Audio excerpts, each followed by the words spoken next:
We're here with the women's team. We have head coach Adell Harris along with senior Amber Reeves. And coach, last season you ended the year with only 6 healthy players on the court, and just thinking about that makes me cringe. It makes me cringe too, Christy. Coach, how did you manage that in terms of keeping everyone mentally stable in terms of that adversity? To say we were all mentally stable it might not be the truth, but you know what, as challenging as it was, I was very proud of the 6 players that played in the CAA tournament.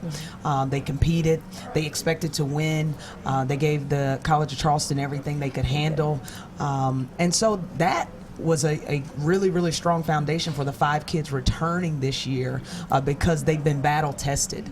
There is nothing that's going to be as difficult or as challenging as the last month and a half of last year, and a lot of things out of our control, concussion and an injury Right. here, and so I think though it was a great learning experience for all of us. To say we were all stable and sane throughout it all would not be a fact, but to say that we weathered the storm together and we're going to be stronger and better for it this year would be a fact. And Amber, how did that adversity fuel you and your teammates for the upcoming season?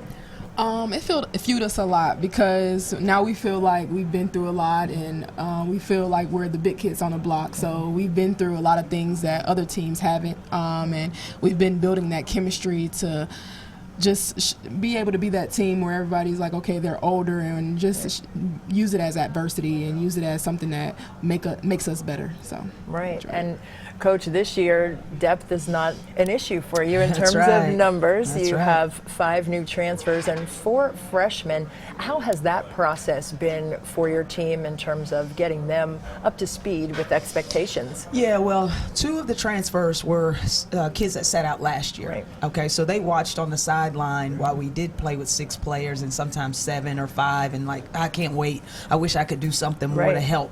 So they're hungry. They're ready to go. The chemistry with their other teammates is a non-factor because they've been around long enough now. I think in our practices, those 2 kids that sat out last year, there's not really a gap in how well they play with Right.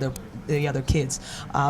The other 3 junior college transfers got here in June, the end of June. I think the summer school was a valuable time to build chemistry, not a lot of pressure on anybody. We're just here to kind of have fun, work out, get acclimated to Wilmington. I think that transition has been smooth, and because there's 3 of them and 2 of them are twins, so they're already best friends. Right. It's been smoother than I would have thought, and they're fitting in well. And then the freshmen have an opportunity to help contribute early in their careers. I think that's always a positive when young kids feel like, I can help this team be better. I think it's been good up to this point. We'll see, through the month of November how we put it together on game day, but I think from practices it's been good. Nice. And Amber, I see you sitting here nodding in agreement with your coach in terms of the freshmen. Yeah. And what have you seen in them that makes you stamp her statement with that? Well, I would say our freshmen are tough. They bring a lot to the team. They're great listeners. They're willing to learn.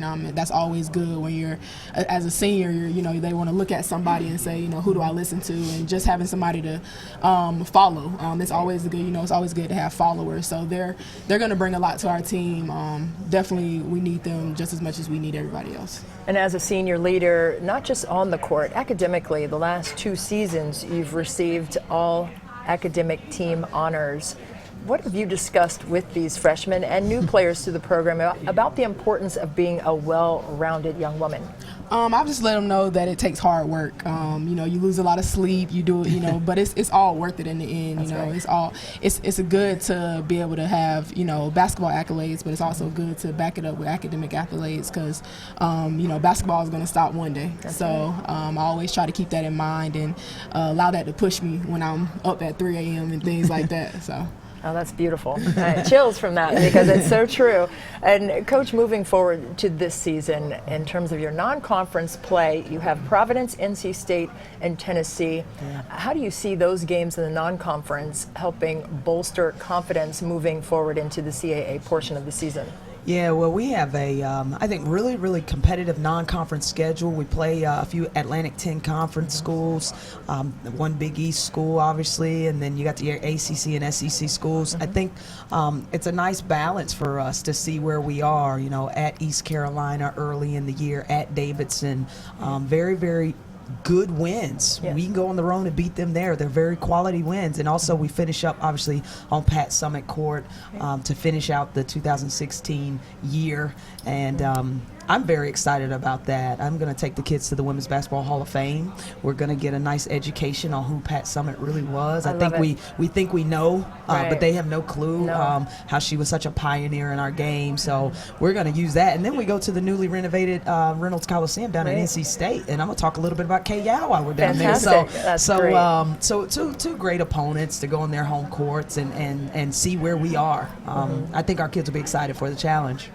And what kind of confidence and reverence does that give you for your coach to teach you about the history of women's basketball? It's great because a lot of times, you know, when you're just playing, you're not really, you know, like she said, you know who Pat Summitt is. Everybody wanted to go to Tennessee just because Pat Summitt. But after her passing, and you hear all the stories and all the quotes and how passionate her players were, I think it's going to really build something in us and help us understand, like, this is why we play. So.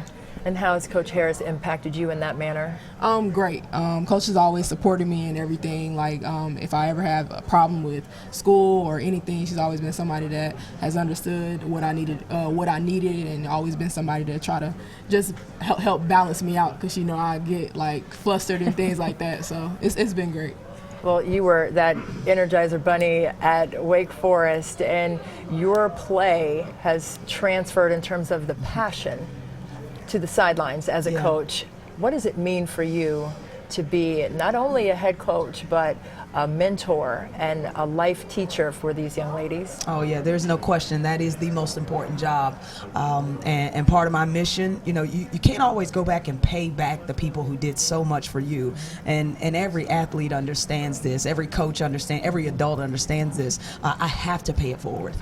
So many have done so much for me that I would spend a lifetime trying to pay it all back. So it's very important that we graduate our young women with the ability to transform their communities, the world, and their families beyond. And it's not just a basketball thing. It is it's being a confident, strong woman that can go out into this world and blow people away and be extraordinary. So that's the mission. Oh, well, I'm inspired just sitting here listening to both of you. I'm looking forward to watching you on the sidelines and watching you on the court do your thing this season in the CAA. Thank you, Christy. Thank you.